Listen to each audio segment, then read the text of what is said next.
Express news కి స్వాగతం. జిల్లా కేంద్రమైన సంగారెడ్డి పట్టణంలో సిపిఐ-ఎం కేవల్ కిషన్ భవన్లో విలేకరుల సమావేశం నిర్వహించారు. మరిన్ని వివరాల కోసం చూస్తూ ఉండండి. ఐబీ ఎక్స్ప్రెస్ న్యూస్ ఛానల్ కి లైక్ చేయండి, షేర్ చేయండి, సబ్స్క్రైబ్ చేయడం మర్చిపోకండి. ప్రైవేటు పెట్టుబడులను ప్రోత్సహించడం అదే కేంద్రంగా కనబడుతుంది.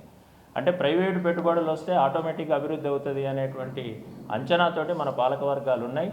కానీ ఇప్పటిదాకా జరుగుతున్న అభివృద్ధిని అంతా పరిశీలిస్తే క్రోనీ క్యాపిటలిజం అంటాం. కొద్దిమంది ధనిక వర్గం లేకపోతే కొంతమంది కార్పొరేట్ శక్తులు, విదేశీ బహుళజాతి సంస్థలు లక్షల కోట్ల రూపాయలు లాభాలు సంపాదిస్తున్నారు. కానీ ఈ దేశంలో ఉండేటువంటి తలసరి ఆదాయం పెరగట్లేదు.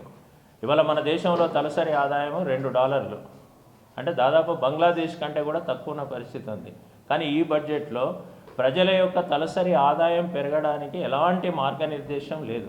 అంటే ప్రజల ఆదాయాలు పెరగడానికి ఆలోచించకుండా కార్పొరేటు శక్తులు, కార్పొరేట్ కంపెనీల యొక్క లాభాలు పెంచడానికి రాయితీలు ఇవ్వడం అని అంటే ఇది కాకులను కొట్టి గద్దలకేయడం అనేటువంటి సామెత ఉంది తప్ప ఇంకోటి కాదు అనేది ఈ బడ్జెట్ను చూస్తే మనకు అర్థమవుతూ ఉంది. రెండోది, మధ్యతరగతికి ఇన్కమ్ ట్యాక్స్ రిలీఫ్ ఇచ్చాము, పెద్ద ఎత్తున ఉపశమనం అని చెప్పేసి కూడా చెప్తున్నారు. ఇందులో కొంత మధ్యతరగతి లాభం జరగవచ్చు. కానీ పెరిగిన ద్రవ్యోల్బణాన్ని దృష్టిలో పెట్టుకుంటే ఈ 12 లక్షలు అనేటువంటిది కూడా ఏ మేరకు సరిపోతుంది? వేరే దేశాలతోటి మనం పోల్చి చూస్తే ఇది కూడా తక్కువనే పరిస్థితి కూడా ఉంది. ఇందులో ఒక కోణం పరిశీలించాలి. ఇవాళ 12 లక్షల రూపాయలు రాయితీ ఇవ్వడం వల్ల 1,00,000 కోట్ల రూపాయలు ప్రభుత్వానికి ఆదాయం తగ్గుతుంది. ఇప్పుడు ఈ బడ్జెట్లో ఆ 1,00,000 కోట్ల రూపాయలని మీరు ఎట్లా నష్టపరిహారం కాంపన్సేట్ చేసుకుంటున్నారు అని అంటే స్పష్టత లేదు. అంటే ఒకవేళ కార్పొరేట్ ట్యాక్స్ కనుక పెంచి ఈ 1,00,000 కోట్ల రూపాయలని సమకూర్చుకుంటున్నామనంటే మనం ఆలోచించవచ్చు.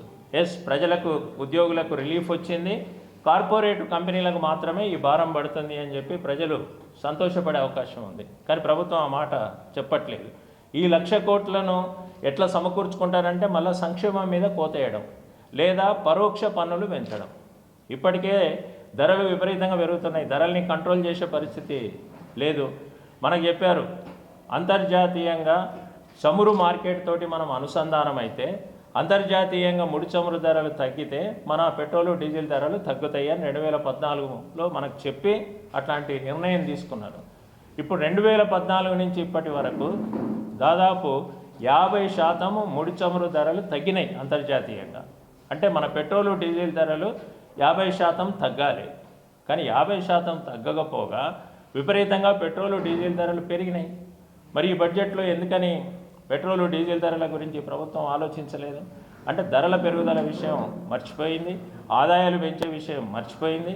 ఇవాళ 26,000 రూపాయలు, అది కూడా అన్ని ట్రేడ్ యూనియన్లు అడుగుతున్నాయి కాబట్టి సరిపోతుందని కాదు, 26,000 రూపాయల కనీస వేతనాన్ని గ్యారంటీ చేస్తే మన ప్రజల యొక్క కొనుగోలు శక్తి పెరుగుతుంది.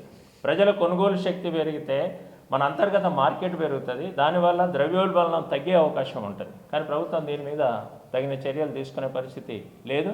కాబట్టి ఏ కోణం నుంచి చూసినా ఈ బడ్జెట్ పెద్దోళ్ళ బడ్జెట్గా, కార్పొరేట్ల బడ్జెట్ కనబడుతుంది తప్ప ఇది రైతాంగానికో, కార్మిక వర్గానికో, ప్రజలకో ఉపయోగపడేటువంటి బడ్జెట్గా లేదు. అందుకని సిపిఎం పార్టీగా ఇప్పటికే మేము దేశవ్యాప్తంగా, రాష్ట్ర వ్యాప్తంగా కూడా నిరసన కార్యక్రమాలు తీసుకుంటూ ఉన్నాం. ప్రభుత్వం పునరాలోచన చేయాలని చెప్పి మేము డిమాండ్ చేస్తున్నాం. ఈ బడ్జెట్లో అవసరమైన మార్పులు చేసి ప్రజలకు సానుకూలమైనటువంటి బడ్జెట్గా తీసుకురావాలని చెప్పేసి కూడా ఈ సందర్భంగా మేము కోరుతా ఉన్నాం. ఇక